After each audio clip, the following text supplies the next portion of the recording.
Karibu tena mtazamaji. Sasa tunaingia katika sehemu yetu ya swala nyeti ambapo tunakuuliza kwa maoni yako, serikali ya Jubilee imefikia kiwango gani cha utekelezaji wa ahadi zake? Ndio mada ambayo inatupambia sehemu yetu ya swala nyeti hii leo, ambapo tunaendelea na msururu wetu wa uchambuzi kwenye ahadi telezi, makala ambayo tulianza hapo jana. Tutazidi kuchambua kwa kina utendakazi wa serikali ya Jubilee kabla ya rais kusoma hotuba yake ya mwisho kabla ya uchaguzi mkuu. Tutakuwa tukikueleza mengi zaidi, na kufikia sasa asilimia jamani, leo mmepiga kura kweli kweli.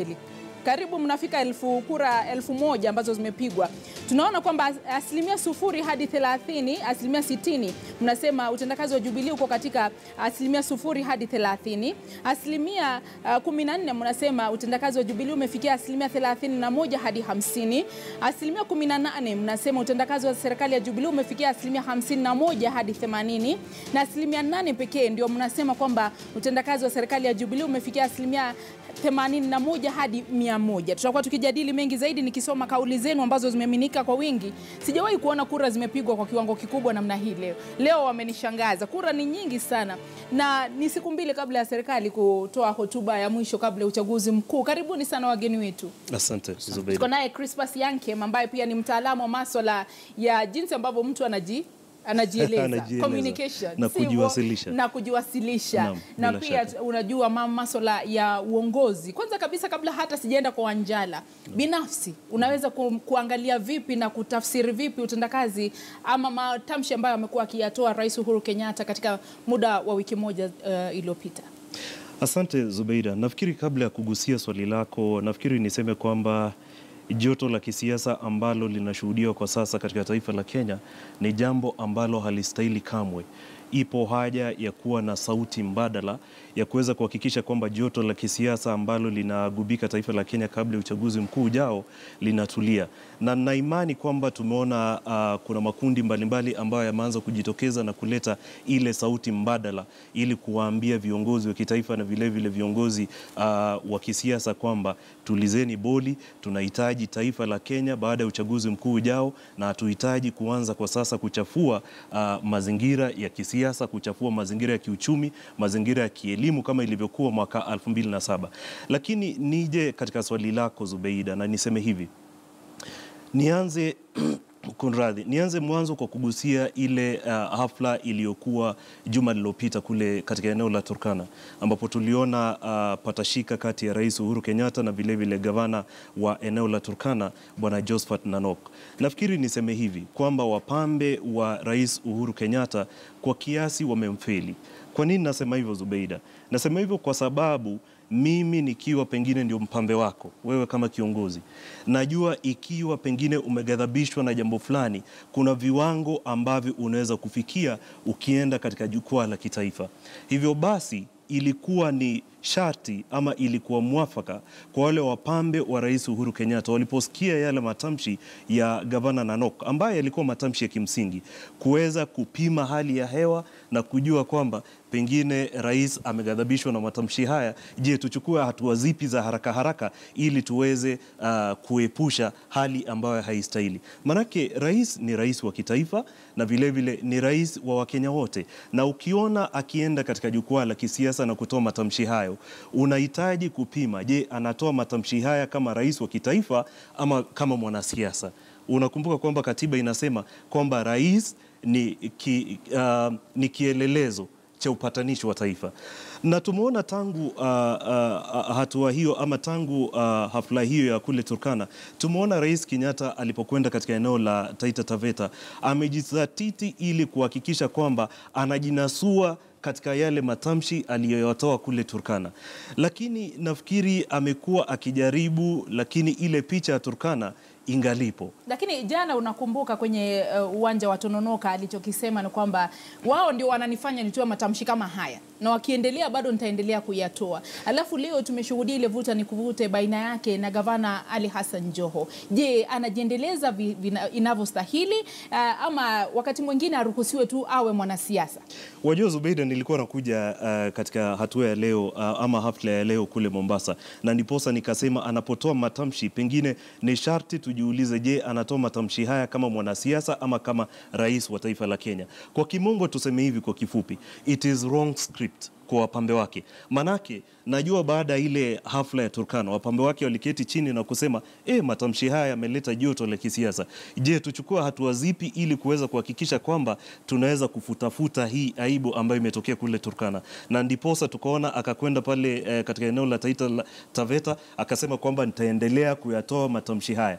Kwangu mimi nafikiri ikiwa ningekuwa mmoja wa wapambe wake, ningesema mambo ya Turkana yabakie Turkana, tuendelee basi kupiga hatua mbele na kuhakikisha kwamba rais wa taifa la Kenya hajishushi katika hadhi ya viwango vya magavana. Tuwaachie magavana makundi kama vile pengine kina Duale ama magavana wa upande wa serikali, lakini si upande wa rais unajishusha hadi katika eneo hilo ama kiwango hicho cha kuweza kuzozana na magavana kama vile Hassan Joho. Ukiangalia hafla ya leo Zubeida, nafikiri kwa kiwango inamjenga bwana Joho, na nimesema mara kwa mara, manake ukiona wakienda katika eneo la pwani wakiwa pengine wamepatapata kura pengine 2 ama 3 hivi. Unakumbuka mwaka 2003 upande upinzani ulijizolea kura zaidi katika eneo la pwani, lakini katika siku za hivi punde tumeona kwamba upande wa serikali kwa kiasi walikuwa wanaanza kupata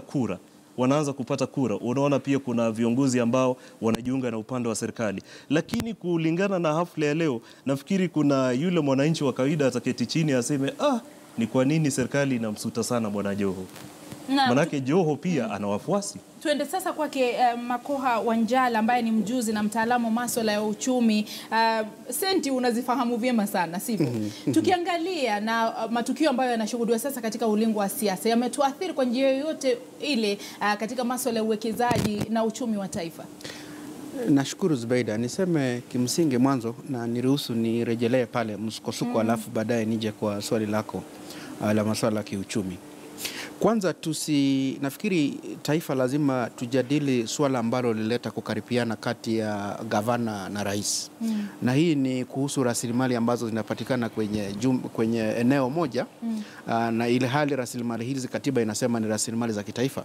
Kwa hivyo kunakuwa na mgawano kati ya serikali ya kitaifa na serikali zile za majimbo. Na bwana Nanok alikuwa anasema kwamba hapo awali walitarajia kwamba wangepata 10%, lakini sheria aliyoiweka rais ilisema kwamba watapata 5%. Swali hili lisivurutiwe chini ya mkeka kwa sababu huenda likaleta matatizo makubwa sana katika jamhuri yetu ya Kenya. Ndipo sasa inatuhitaji, huenda tumepitisha sheria, lakini kama sheria hiyo huenda ikatuletea madhara, inabidi tuanze kurejelea, kwa sababu kuna mataifa mengi ambayo yamepata rasilimali hii ya mafuta na imeenda ikaleta shida. Kwa hivyo bwana Nanok huenda anawakilisha watu wake, na sehemu kama hizo zisipochukuliwa kimaanani na rais na sisi wote kama jamhuri, huenda tukaanza kuona kwamba watu wa eneo hilo wanaanza kusema mafuta haya ni yetu. Kwa vile pia tunajua kuna zile tunasema historical injustices. Ukiangalia sehemu hizo hasijajengwa sana kwa kutumia rasilimali za serikali. So huenda waanze kusema kwamba huenda Mungu aliwakumbuka ndiposa rasilimali kama hizi zikawekwa katika eneo zao, na haifai sisi ambayo tumejiendeleza kwa kutumia rasilimali za serikali tuende pia tuchukue rasilimali hizo. Na kwa hivyo wewe unapotafsiri si kwamba ni kampeni za uchaguzi, si kwamba ni mikakati ya kutafuta kura sana, bali ni rasilimali ambazo zinapatikana katika county. Na ni swala kuu. Na pia kuna rasilimali zingine, kuna county kwa mfano zina rasilimali za maji. Tayari umesikia tetesi kwamba kuna county fulani zinasema maji yetu yasiende Nairobi kama hatujalipwa. Kuna county katika jamhuri yetu zina mbuga za wanyama. Tayari watu wameanza kusema hizo mbuga za wanyama huenda zikawa ni zao na sio za kitaifa. Kwa hivyo swali hilo ambalo limeibuka nafikiri lisifichwe, liletwe waziwazi. Kama itatuhitaji tubadilishe sheria, nafikiri tubadilishe.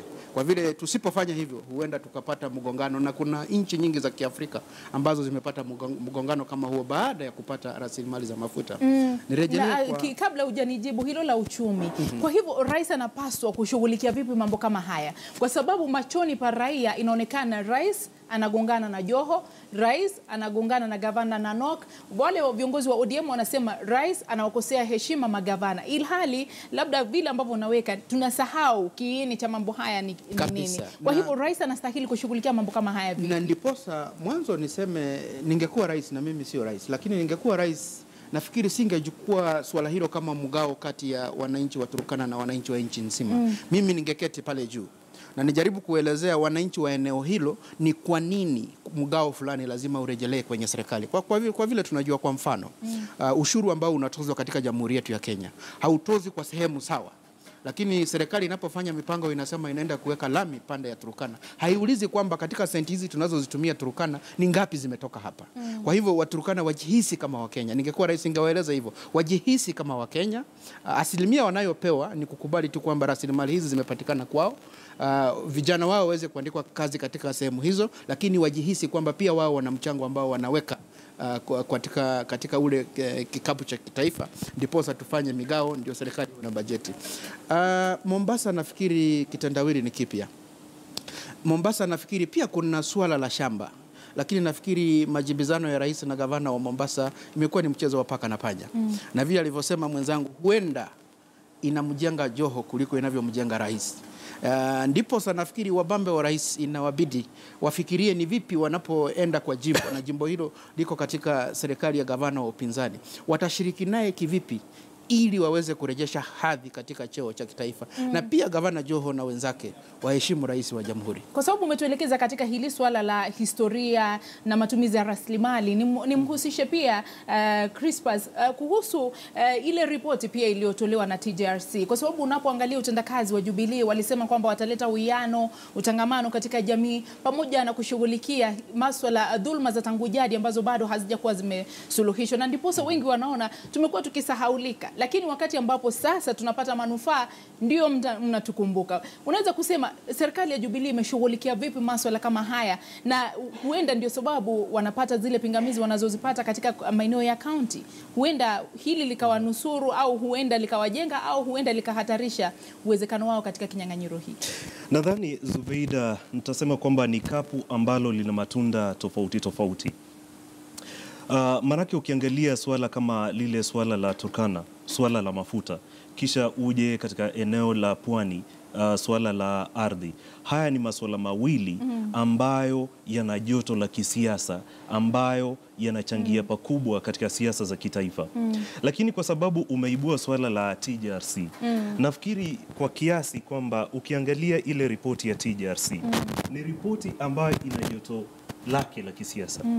Na kwa serikali ili kuweza kutekeleza ripoti kama hiyo, marake ilikuwa na mapendekezo makali kweli kweli. Ukiangalia ni mapendekezo ambayo ukiangalia kama vile masuala ya marginalization ama kutengwa kwa baadhi ya jamii, uje kuhusiana na masuala ya ardhi, uje kuhusiana na masuala ambayo ni ya haki za binadamu, ni masuala ambayo yanaweza kutibua jipu ambalo lilikuwa linapona. Kwa hivyo inahitaji, ikiwa pengine ripoti kama hiyo inahitaji kutekelezwa, na kwa sasa tunajua haijatekelezwa, na vile vile kuna upande wa upinzani unasema kwamba sharti ripoti hii iweze kutekelezwa mara moja, inahitaji kuwe na mwafaka fulani na kuwe na utaratibu ambao utasema kuanzia mwaka huu hadi mwaka ujao tutaweza kutekeleza swala 1, 2, 3.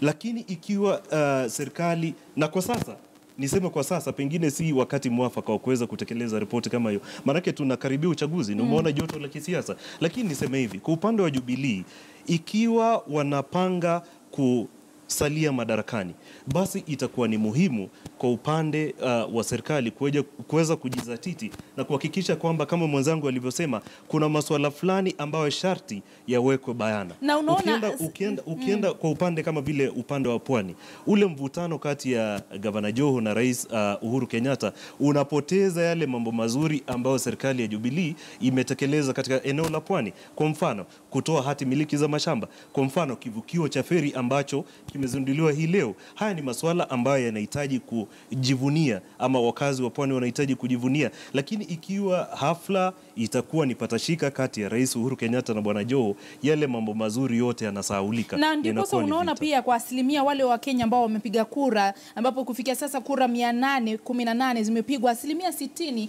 wanasema utendakazi wa Jubilee umefikia kiwango cha 0 hadi 30 peke yake. Ni kwa sababu yale mazuri yanafunikwa na siasa, na hii vuta ni kuvuta jinsi ambavyo unasema, au kweli serikali ya Jubilee haijatekeleza chochote? Kwa sababu tunapoangalia ile manifesto yao na ahadi walizozitoa, wewe binafsi kama mjuzi wa masuala ya uchumi, unaweza kusema kuna chochote ambacho kimetekelezwa ambacho kimeboresha uchumi wa taifa?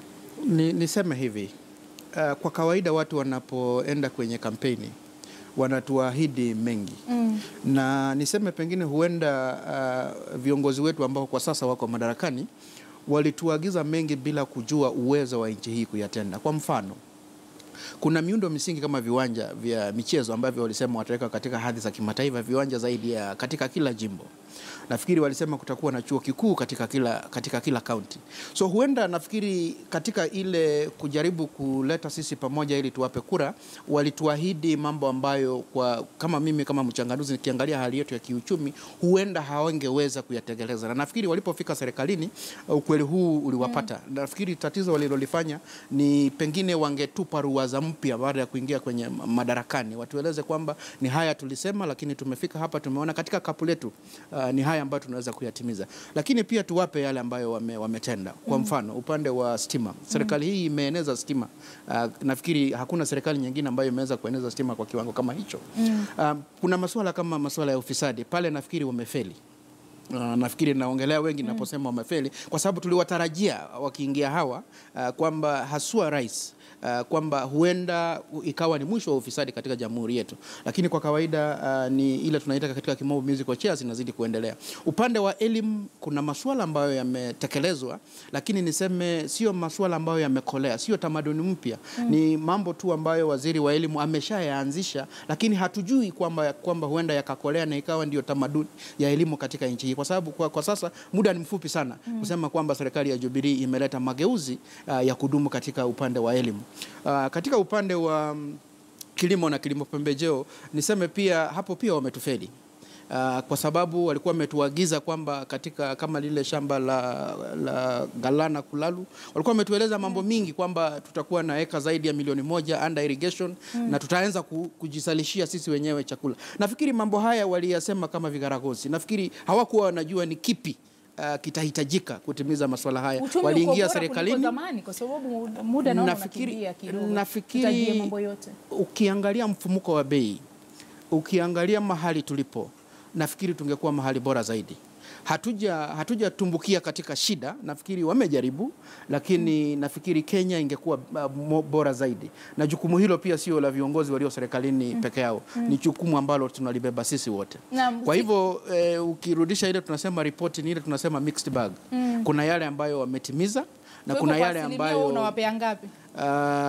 Ni vigumu kutaja, lakini nafikiri nitakubaliana na Wakenya wengi 40% hadi 50%. Kwako wewe tukimaliza Crispus, kwa sababu zimesalia siku kama 147 48 kabla ya uchaguzi. Unaona serikali ya Jubilee kulingana na wale viongozi wa upinzani wanasema wameamka wakaona kwamba hatujatekeleza, ndipo sasa wanajipata wakienda mahali kila mahali wakitaka kujishikilia mahali waonyeshe kwamba tulifanya kitu fulani. Je, wanaonewa au kweli kuna kitu ambacho walistahili kufanya ambacho hawatakifanya na kitakuwa na athari gani katika uchaguzi tukimaliza? Na bila shaka kuna kama sitaki niarudie yale mwenzangu amesema kuhusiana na masuala ya kilimo, masuala ya miundo msingi na masuala mengine katika sekta ya elimu, lakini niseme hivi, kuna swala moja ambalo nadhani ni tata. Hili ni swala la uwiano. Wamesema mara kwa mara kwamba walikuja ili kuweza kuleta uwiano wa kitaifa, lakini nafikiri hilo ni swala ambalo wanastahili kuweza kurejea mezani ili kuangazia na kuhakikisha kwamba je, ni wapi ama ni hatua zipi ambazo wanastahili kuchukua ili kuhakikisha kwamba kila Mkenya anajihisi kuwa bado wana nafasi. Nafikiri miezi mitano nafikiri bado wana nafasi. Wakiweka zile sera ambazo zinahitajika, nafikiri wangali wana nafasi. Lakini niseme hivi, kwa wakati huu mambo ambayo yanastahili kushughulikiwa kwa sasa ni mambo ambayo yataingizwa siasa nyingi. Manake viongozi ambao tuko nao ni viongozi wa kisiasa na ni vigumu kuweza kutofautisha kati ya siasa na mambo ambayo yanaweza kufanywa. Manake ikiwa mwanasiasa amefanya jambo fulani, sharti akipata lile jukwaa ajipigie debe. Nilikuwa katika hafla fulani, lakini nikakutana na mwanasiasa fulani akiambiwa wananchi nikiingia nitaweza kuwaletea stima ya bure, maji ya bure na kila kitu. Mimi husema hivi Zubeida, kwa kifupi, mwanasiasa anastahili kuahidi mambo ambayo anajua yanaweza kutekelezwa. Manake ukiingia pale wananchi watatizama, je, ulituambia ukweli ama pengine Kwa ulituhada. hivyo baadhi ya ahadi ni zile ambazo walikuja kushtuka baadaye haziwezi kutekelezwa. Bila shaka. Na huenda likawa na athari. Wewe unawapea asilimia gani? Kwa sababu nataka kusoma matokeo ya mwisho. 40-50. 40-50. Manake kama nilivyosema ni kapu ambalo lina matunda tofauti tofauti. Na kwa viwango kwa wale ambao wametuma kauli zao kufikia sasa zikiwa ni kura 818, asilimia 60 wanasema wanawapea asilimia 0 hadi 30, asilimia 14 asilimia 31 hadi 50, asilimia 18 wanasema asilimia 51 hadi 80, na asilimia 8 pekee ndio wanawapea asilimia 81 hadi 100. Nisome kauli mbili kabla ya kufunga kipindi. Congo Planet anasema Jubilee imeeneza ukabila na ufisadi pekee, wameshindwa kutatua swala la madaktari licha ya kuahidi afya kwa wote. Alan Ngambwa Sobar anasema sahihi wameenda kujipendekeza pwani kutoa uongo kuwa wanaleta maendeleo, hakuna lolote kama walilolifanya. Abdalla Ismail Sula anasema anawapea asilimia 95 kwa yale ambayo wameyatimiza. Maisiba Dennis anasema ahadi ambazo hazijatekelezwa ni mingi, ufisadi na matumizi mabaya ya rasilimali vimezidi. Ya mwisho Brian Raduk anasema President Kenyatta ametulet down sana. Samuel Orutwa anasema Jubilee kwa muda mrefu wamekuwa kwenye usingizi, utekelezaji wao iko chini kama asilimia 25, kutafuta kura tu ndio wanafanya sasa. Shukrani sana kwa muda wenu. Ndio tumeanza majadiliano haya, tutakuwa tukiendelea nayo hadi atakaposoma hotuba ya mwisho siku ya Jumatano, tuiangazie iwapo kweli atakuwa ameyatimiza au ni ahadi tu za kutafuta kura katika kipindi kijacho. Shukrani sana kwa muda wenu. Asante, lakini niseme hivi muda umekwisha. Tunataka taarifa zianze. Asante. Na shukrani sana, tutakuwa nawe kesho kuta tutakuwa tukijadili haya na mengine mengi. Pia mtazamaji, nasema shukrani za dhati kwa kauli zile ambazo umezituma. Pole sikuweza kuzisoma zote, lakini nashukuru sana. Nampisha sasa mwanahabari Mashirima Kapombe kwa taarifa za KTN leo, ambapo atakuwa pia akiendeleza mjadala huu kuhusiana na ahadi telezi, tukiangazia serikali ya Jubilee. Kwa wote ambao wamefanikisha matangazo haya, sina la ziada. Tukutane kesho Mungu akitujalia. Jina langu ni Zubeida Kome. Kwa heri kwa sasa.